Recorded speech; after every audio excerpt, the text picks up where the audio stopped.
aspek yang di IT project management. Project itu dari inisiasi sampai closing. Rambutnya banyak, di dalamnya tuh rumit, harus bikin WBS dan sebagainya. Oke, itu ada tugasnya sendiri, ada IT PMO. Ada para project managers, tugas kita sebagai CIO, kita mengetahui beberapa hal yang penting. Yang pertama adalah sourcing strategi. Ini menentukan kita itu bisa menerima banyak project atau tidak. Kita kenal adanya insourcing, melakukan sendiri, outsourcing, keluar ke vendor, dan co-sourcing, joint application development, atau bareng-bareng ya, ada vendor, ada kita, supaya ada transfer ordernya juga. Strategi kita yang mau yang mana? Semuanya internal, semuanya eksternal, atau kombinasi. Strategi mana yang akan kita ambil? Persentase dan komposisinya seperti apa? Sepakati itu sehingga kita bisa menahan jumlah requirement atau project yang terlalu banyak. Pak, strategi kita seperti ini, overload. Kita punya span of control dari koordinator atau PM kita. PM itu nggak bisa, PM internal memonitor lebih dari 3 vendor, 3 project. Maka ini udah overload. Anda mau masukin lagi, maka saya minta tambah orang.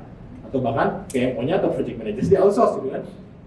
Karena kita perlu parameter-parameter tertentu yang bisa dijadikan sebagai dasar untuk ngobrol dengan IT steering committee dan dirut. Jangan sampai telan semua. Orang IT juga kan manusia. CIO mungkin bisa pulang sore, tapi timnya harus kerja sampai malam. Lembur. Apalagi milenial, nanti yang akan dibawakan Bu Hasni ya. Oh ya, Bu Hasni, selamat datang Bu. Ini pemateri berikutnya, cantik kan seperti saya janjikan. Enggak Bu, nggak ngomong gitu. Oke, jadi beliau akan bawakan leadership dan communication skill, termasuk bagaimana memanage milenial. Yang kayaknya mau enaknya aja, yang kayaknya gak tahu diri, yang kayaknya mau bebas browsing selama kerja. Yang kalau cycle kerjanya itu tidak lebih dari setahun, 2 tahun itu udah hebat banget gitu kan. Gimana mengatasi itu? Kalau dikasih KPI itu malah lari, diukur. Aneh-aneh gitu kan, buat sih Pak kalian nanti seperti apa. Yang kedua ada execution strategy. Sekarang muncul agile Pak.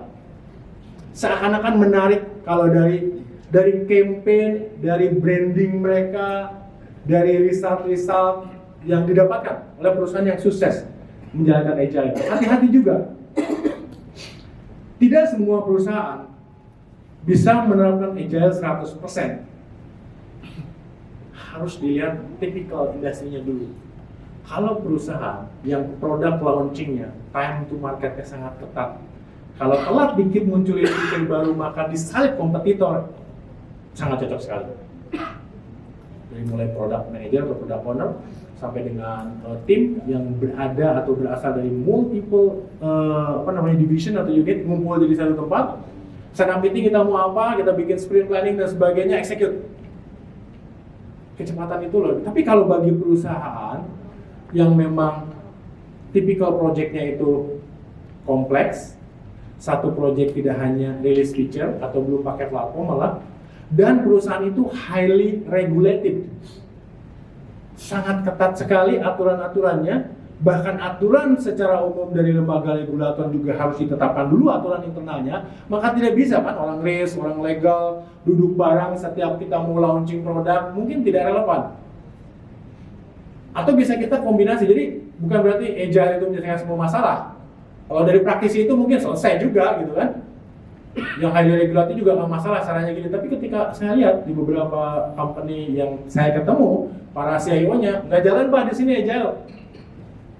Tidak semuanya minimal, jadi sekarang saya parsial dan seterusnya. Kemudian selanjutnya adalah project success criteria ini penting bagi CIO untuk melindungi tim kita. Kenapa? Kita itu kriteria di project itu kriteria untuk delivery project cukup sampai service gitu ya, go live, jadi dipakai, atau kita harus merealisasikan value. Dari apa? Dari inisiatif yang kita kawal, atau value delivery, atau dua-duanya. Yang ini sampai deliver, yang ini kita harus realisasikan. Karena apa? Karena mungkin dari IT inisiatifnya. Pakai big data, karena menurut kami gini, bisnis bisa pakai, nanti bisnis bisa dapat benefit ini. Oke, menarik, lakukan. Mungkin kita kawal sampai benar-benar value-nya terrealisasi. Bisa market share-nya lebih banyak, revenue-nya naik berapa kali, it's our responsibility di sana sampai value realization. Tapi kalau tolong dong implementasikan satu aplikasi mereka yang mikirin proses bisnisnya, IT sebagai development timnya, PM-nya mengawal sampai go live dan sebagainya, yang mungkin bukan value realization yang menjadi KPI kita. Yang mana bahkan di setiap aplikasi, di setiap project, atau kita mau ambil satu posisi, saya project delivery.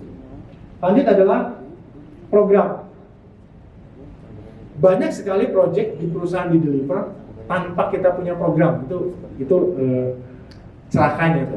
Projectnya banyak, bikin aplikasi ini, sendiri-sendiri.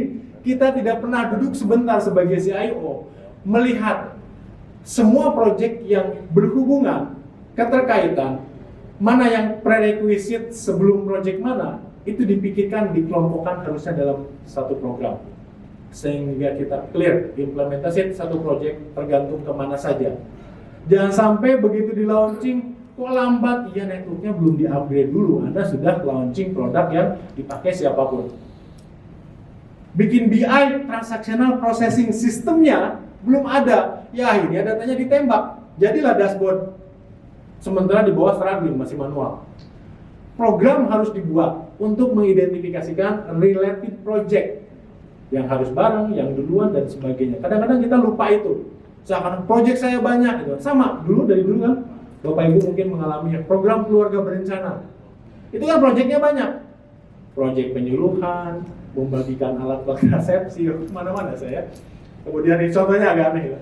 Kemudian menyiapkan puskesmas sebanyak mungkin yang aware tentang itu gitu. Mentrainingkan dokter dan sebagainya yang memang bukan di areanya. Itu kan banyak project yang digabungkan dalam program. Revitalisasi data center kan banyak, harus melibatkan aplikasi dan seterusnya.